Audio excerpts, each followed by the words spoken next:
Good afternoon, everyone. As our pastors have said, our theme for the month of May is Life Together from Heavenly Perspective, which is based from Colossians 3:1-17.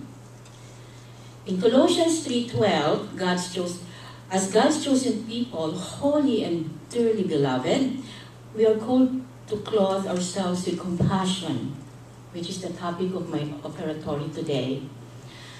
Compassion is defined as the feeling of sympathy and sadness that arises when one is confronted with others' suffering and feel motivated to relieve that suffering. An exciting finding by scientists in research that I read is that compassionate people are more socially adept, making them less vulnerable to loneliness, which has been shown to cause stress and harm in the immune system. And in Isaiah 49:13 says, biblically it says that our hope for the future is rooted in God's compassion, which is an essential part of God's being. This is said in Exodus 34:6. And in the Old Testament, out of compassion, God, through His power, delivered the Israelites from Egypt's bondage and called them to be His own people. And in the New Testament, Jesus Christ is in whom God was manifest in flesh. Compassion was an outstanding feature.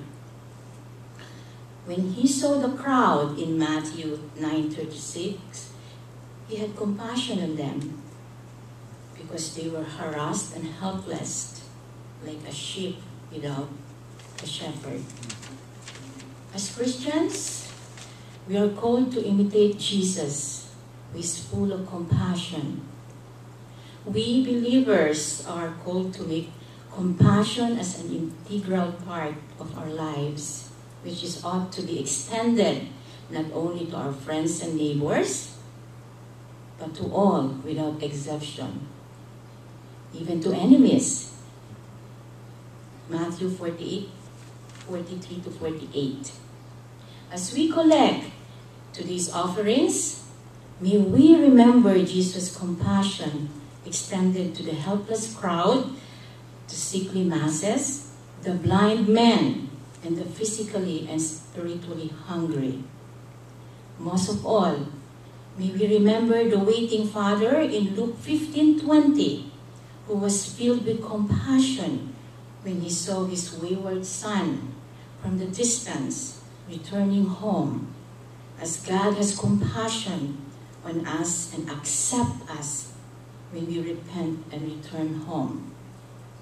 May we extend this kind of compassion to others as well, because if we sum it up, my brothers and sisters in Christ, Christianity is essentially and distinctively the religion of compassion. Let us now collect the offerings.